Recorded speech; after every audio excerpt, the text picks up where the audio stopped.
All right, Jeremy Mandrell and Annie Ng, boy-girl. Jeremy and Anne, met while working for the Thomas Keller at the Bouchon Gallery in Napa Valley, California.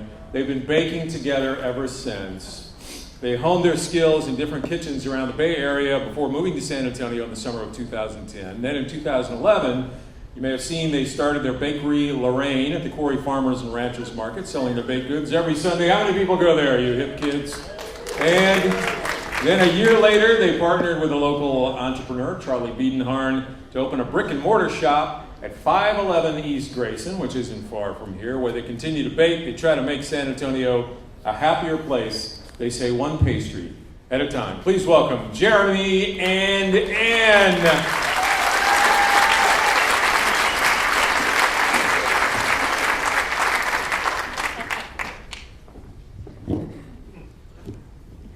Hello.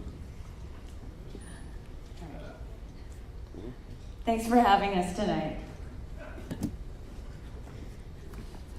All right, when we first started the bakery, a lot of people would walk in the door and immediately walk back out, just balk at the prices.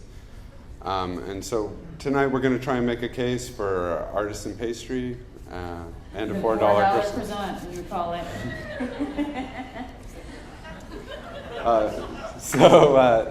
Since the start of the bakery, we've been determined to have the best croissant in San Antonio and ultimately Texas. We enjoy eating croissants a lot of the time, and we don't always want to go to work to go get one.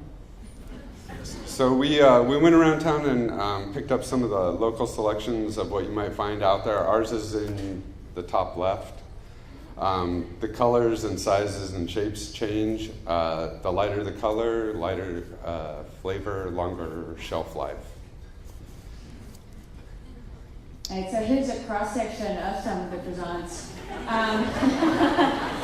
So what you see here are air pockets, and those are made by encasing a block of butter in a piece of dough, and through a series of folds you create layers, 108 layers, which when you bake the croissant, the butter melts and it steams up and it creates those air bubbles. So now through commercialization, croissants are very readily available to anybody at home who wants access to freshly baked croissants from the oven. You can get them in a can. This is what you might find at a grocery store, their bakery section, what you might be used to seeing. Unfortunately, the last slide that we looked at is closer to freshly baked than you'll see further on. But the grocery store does the same thing that you would do. They get it through a distributor, comes in a box, they bake it off for you. And they market it as freshly baked croissant, which is quite unfortunate because there's a lot more work that goes into a croissant than what they do. And well, this is the process. You start with a starter, which is flour, water, a little bit of yeast. It takes about 8 hours for that to ferment. And then that's when you get to mixing it and laminating, which is encasing that block of butter and dough, and shaping and baking. So when you do the math, it takes about 2.5 hours of hard work, 27 hours of impatient waiting for a total of close to 30 hours for a small batch of croissant. We need to work on our efficiency.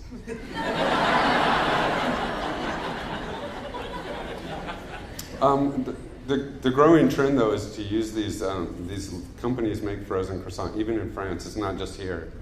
Over half the patisseries in France are using frozen croissant, and the artisan baker just can't compete.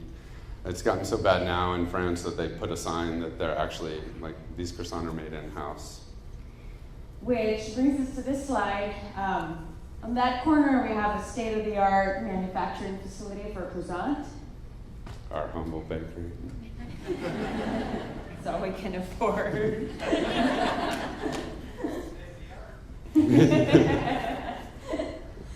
All right, so these are croissants from a catalog of that croissant manufacturing facility. And you can see, you can pick and choose whatever croissant you want in any shape and size. You can pick, croissants if you want proof time, if you want to be able to pull them out of the box and bake them right away.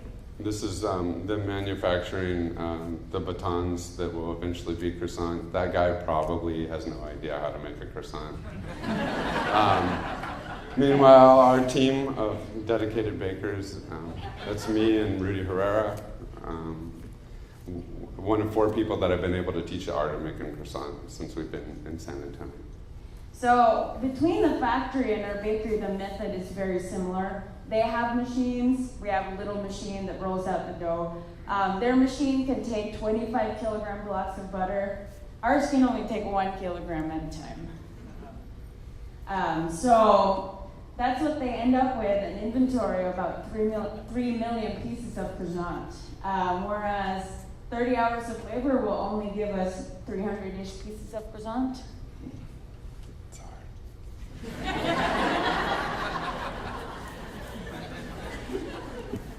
This has been cutting, basically cutting the croissant. They have a pretty awesome machine that looks really efficient. We actually got this new state-of-the-art piece of equipment. It's a croissant cutter. You roll it, it's got little triangles on it. We used to do it with a 10-inch chef knife, but we've upgraded. So when you look at the factory, they can actually produce 20,000 pieces of croissant in 16 hours, which is about $1,250 per hour. On the other hand, we can only make 290 pieces in 26 hours, which breaks it down to about 11 croissants per hour. We really should be charging more than $4.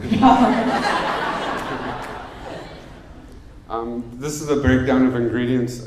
We use organic flour, Peluga butter, sugar, yeast, salt.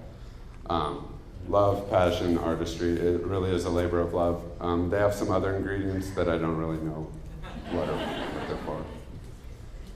So if you look at the prices of all the croissants that we bought, you can see why people balked at our $4 croissant.